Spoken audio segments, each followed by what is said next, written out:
بسم اللہ الرحمن الرحیم الحمدللہ والصلاة والسلام علی رسول اللہ اشہد ان لا الہ الا اللہ وحدہ لا شریک لہ واشہد ان محمدا عبدہ ورسولہ صلی اللہ علیہ وسلم۔ دوستو،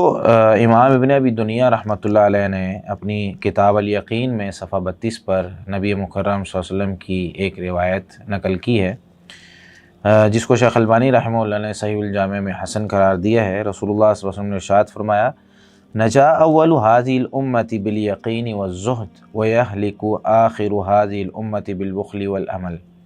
کہ اس امت کے پہلے لوگ یقین ہونے کی وجہ سے اور ہر وہ چیز جو دنیا میں اللہ سے دور کر دیتی ہے اس کو چھوڑ دینے کی وجہ سے نجات پا گئے، اور اس امت کے آخری لوگ جو آخر میں آئیں گے وہ ہلاک ہو جائیں گے بخل کی وجہ سے اور لمبی امیدوں کی وجہ سے۔ تو یہاں پر دو انسان کے لیے اس کی اچھی خصلتیں ذکر کی گئی ہیں اور دو بری خصلتیں ذکر کی گئی ہیں، کہ اگر ہم میں یقین اور زہد ہوگا تو ہم نجات پا جائیں گے، اور اگر ہم میں بخل اور لمبی امیدیں ہوں گی تو ہم ہلاک ہو جائیں گے۔ میرے بھائی، یقین ایک ایسی چیز ہے کہ جب انسان یقین سے آراستہ ہو جاتا ہے اور اسے اللہ پر بھروسہ ہو جاتا ہے اور یقین کامل ہو جاتا ہے تو انسان اس دنیا میں کوئی بھی چیز حاصل کر سکتا ہے۔ موسیٰ علیہ السلام کے قصے میں آپ دیکھ لیں کہ موسیٰ علیہ السلام کے پاس جب فرعون سے جو ہے وہ اپنی قوم کو لے کر نکلے ہیں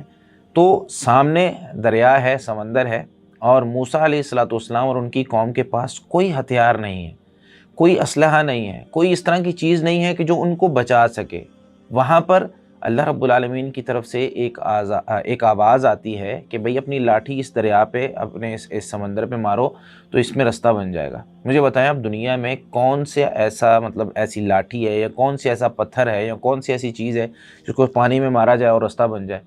کوئی ایسی چیز نہیں، لیکن انہیں اپنے رب پر یقین تھا کہ میرے اللہ نے کہا ہے، انہیں یقین تھا کہ اللہ نے کہا ہے تو میں نے مارنا ہے، تو انہوں نے مارا تو سمندر میں جو ہے وہ رستہ بنا اور موسیٰ علیہ السلام اپنی قوم کو لے کر وہاں سے نکل گئے۔ یہی یقین تھا کہ جب نبی مکرم صلی اللہ علیہ وسلم سیدنا ابوبکر رضی اللہ تعالیٰ عنہ کے ساتھ غار حرا میں موجود ہیں اور دشمن سر پر ہیں، تو نبی مکرم صلی اللہ علیہ وسلم کو سیدنا ابوبکر رضی اللہ تعالیٰ عنہ کہتے ہیں کہ یا رسول اللہ، دشمن سر پہ ہے، اب بچاؤ کا راستہ ناممکن ہے۔ تو نبی مکرم صلی اللہ علیہ وسلم اس وقت فرماتے ہیں، لا تحزن ان اللہ معنا، ابوبکر گھبرائیے نہیں، پریشان نہ ہو، بے شک اللہ تعالیٰ ہمارے ساتھ ہے۔ کون سی ایسی چیز تھی جس نے یونس علیہ السلام کو مچھلی کے پیٹ میں اندھیروں میں اتنے وقت تک زندہ رکھا؟ کون سی ایسی ذات تھی جس نے وہاں ان کو رزق مہیا کیا؟ لا الہ الا انت۔ وہاں پر انہیں یقین تھا، وہ اللہ کو پکارتے رہے اور کہتے رہے، اے اللہ، تیرے علاوہ کوئی حقیقی معبود نہیں ہے، انی کنت من الظالمین، بے شک میں ہی ظالموں میں سے تھا۔ یہی یقین تھا کہ جب ابراہیم علیہ السلام کو آگ میں پھینکا گیا، وہاں فرشتہ بھی آتا ہے سوال کرنے کے لیے کہ بھئی آپ مدد چاہیے، کہتے ہیں نہیں، مجھے میرا اللہ کافی ہے۔ میرے بھائی، یہی یقین ہے۔ حافظ ابن قیم رحمۃ اللہ علیہ لکھتے ہیں، شیخ الاسلام ابن تیمیہ رحمۃ اللہ علیہ کا قول کہ بالصبر والیقین تنال الامامۃ فی الدین، کہ اگر بندے کے پاس صبر اور یقین، یہ دو چیزیں اور دو طاقتیں آ جائیں نا، تو ان طاقتوں سے بندہ دین میں امامت حاصل کر لیتا ہے۔ کیسے؟ اللہ رب العالمین نے ارشاد فرمایا سورۃ السجدہ کی آیت 24 میں، وَجَعَلْنَا مِنْهُمْ أَئِمَّةً، ہم نے ان لوگوں میں سے ائمہ بنائے، امام بنائے دین میں، یہدون بِأَمْرِنَا، جو ہمارے معاملے کی طرف لوگوں کی رہنمائی کرتے تھے، دین کی طرف لوگوں کی رہنمائی کرتے تھے۔ کب؟ لما صبروا، جب انہوں نے صبر کیا، وَكَانُوا بِآيَاتِنَا يُوقِنُونَ، اور وہ ہماری آیات پر یقین رکھتے تھے۔ تو صبر اور یقین کے ساتھ دین میں امامت ملتی ہے۔ اسی طریقے سے حافظ ابن قیم رحمۃ اللہ علیہ لکھتے ہیں مدارج السالکین میں جلد 2 صفحہ 374 پر، وَهُوَ مِنَ الْإِيمَانِ مَنزِلَةُ الرُّوحِ مِنَ الْجَسَدِ، کہ یقین اس کا ایمان میں اتنا تعلق ہے جتنا روح کا جسم کے ساتھ تعلق ہوتا ہے۔ یعنی اگر ایمان انسان کے اندر ہے تو یقین بھی ہونا چاہیے، اور یقین ہوگا تو ایمان کامل ہوگا، اگر یقین نہیں ہے تو ایمان کامل نہیں ہوتا۔ تو میرے بھائی، اللہ پر یقین ہونا یہ انسان کو نجات کے راستے کی طرف لے جاتا ہے۔ اور نبی مکرم صلی اللہ علیہ وسلم تو جامع ترمذی میں روایت ہے حسن درجے کی 3502 نمبر، جس طرح سیدنا عبداللہ بن عمر رضی اللہ تعالیٰ عنہما روایت کرتے ہیں کہ نبی مکرم صلی اللہ علیہ وسلم کسی بھی مجلس سے کھڑے ہوتے تو بہت کم ایسا ہوتا تھا کہ یہ دعا نہ کریں۔ لمبی دعا ہے، اس میں نبی مکرم صلی اللہ علیہ وسلم کی یہ الفاظ موجود ہیں، اللہم اقسم لنا من خشیتک ما یحول بیننا و بین معاصیک، کہ اللہ اپنا ڈر اور اپنی خشیت ہم میں اتنی تقسیم کر دے جو ہمارے اور ہماری نافرمانیوں کے درمیان حائل ہو جائے، ہم گناہ نہ کر پائیں، ومن طاعتک ما تبلغنا به جنتک، اور اپنی اطاعت ہمیں اتنی جو ہے وہ دے دے کہ جو ہمیں جنت کی طرف پہنچا دے، ومن الیقین ما تهون به علینا مصیبات الدنیا، اور ہمیں یقین اتنا عطا کر دے کہ جس سے ہم دنیا کی تمام مصیبتیں، تمام پریشانیاں ہمارے لیے آسان ہو جائیں۔ تو نبی مکرم صلی اللہ علیہ وسلم، اور آگے پوری دعا ہے، تو یہ دعا آپ جامع ترمذی میں جو ہے وہ دیکھ سکتے ہیں کہ نبی مکرم صلی اللہ علیہ وسلم اکثر یہ دعا اپنے صحابہ کے لیے کیا کرتے تھے، اور آپ صلی اللہ علیہ وسلم خود اپنے لیے، کہ اے اللہ ہمیں یہ چیزیں عطا کر۔ تو میرے بھائی، یقین کا نبی مکرم صلی اللہ علیہ وسلم سوال کر رہے ہیں، اللہ سے مانگ رہے ہیں، اور جب یقین انسان کو مل جاتا ہے نا، انسان بیابان علاقوں کے اندر ہو، جب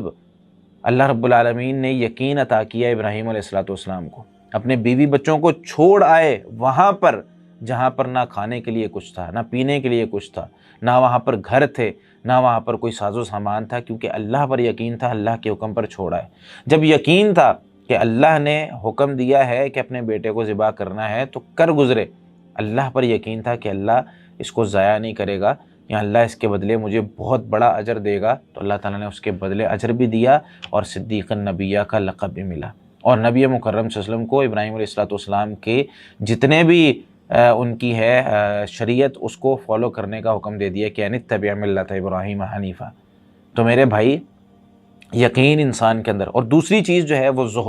زہد کسے کہتے ہیں؟ زہد یہ ہوتا ہے کہ انسان دنیا کے اندر ہر اس چیز کو چھوڑ دے جو اس کو اللہ سے دور کرتی ہے۔ اس کو کہتے ہیں دنیا سے بے رغبتی اختیار کرنا، یعنی عام طور پہ زہد کا یہ ترجمہ کیا جاتا ہے۔ زہد کا یہ ترجمہ نہیں ہے کہ فقیر بن جائے بندہ، زہد کا یہ ترجمہ نہیں ہے کہ مال کمانا چھوڑ دے، زہد کا یہ ترجمہ نہیں ہے کہ ہم جو ہے وہ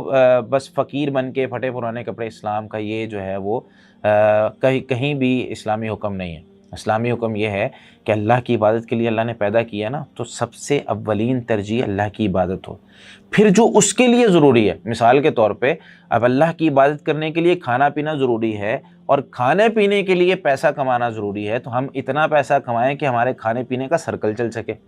اگر اللہ کی عبادت کرنے کے لیے، نماز پڑھنے کے لیے لباس پہننا ضروری ہے، اپنے جسم کو ڈھانپنا ضروری ہے، تو ہم اتنا پیسہ کمائیں کہ ہم لباس خرید سکیں۔ لیکن ہم اپنی پوری توجہ دنیا کی طرف لگا دیں اور اللہ کے دین کو بھول جائیں، نہ ہمیں نمازوں کی فکر ہو، نہ ہمیں دعاؤں کی فکر ہو، نہ ہمیں صلہ رحمی کی فکر ہو، نہ ہمیں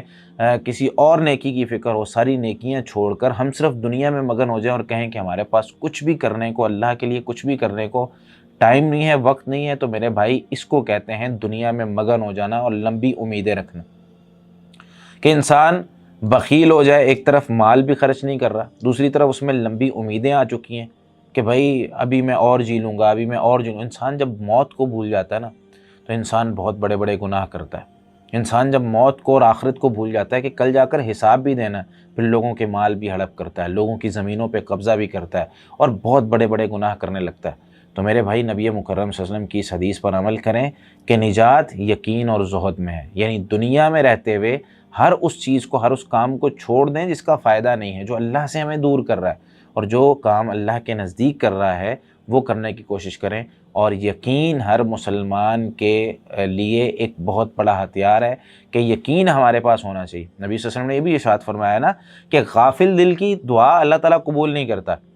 اور دعا کرتے ہوئے یقین ہونا چاہیے۔ حدیث قدسی میں بھی آتا ہے، نبی مکرم صلی اللہ علیہ وسلم نے ارشاد فرمایا، اللہ تعالیٰ نے یہ بات ارشاد فرمائی، انا عند ظن عبدی بی، میرا بندہ جیسا میرے بارے میں گمان کرتا ہے نا، سوچتا ہے کہ اللہ ایسے کرے گا تو میں ویسا ہی کرتا ہوں۔ اگر بندہ کہے گا دعا قبول ہی نہیں ہونی، تو اللہ تعالیٰ دعا قبول نہیں کرتا۔ اگر بندہ کہتا ہے اللہ تو نے ہی دعا قبول کرنی ہے، تیرے سے ہی لینا اور میں نے جانا کہاں ہے،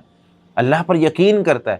تو اللہ تعالیٰ پھر اس کی دعا قبول کرتا ہے۔ تو میرے بھائی، اللہ پر یقین کرنا ہے اور زہد اختیار کرنا ہے، یعنی دنیا میں ایسی چیزیں جو اللہ سے دور کرنے والی ہیں ان کو چھوڑنا ہے، اور بخیلی اور مال کو جمع کر کے رکھنا اور کہیں بھی اس کو خرچ نہ کرنا، اور لمبی امیدیں کہ میں ابھی اتنا جیوں اور اس دنیا میں ہی جو ہے وہ اپنی ساری مطلب ہر وقت دنیا کے پیچھے لگے رہنا، ایسی اسلامی تعلیمات نہیں ہیں۔ اللہ رب العالمین ہمیں سمجھ کر عمل کرنے کی توفیق عطا فرمائے۔ جزاکم اللہ خیر۔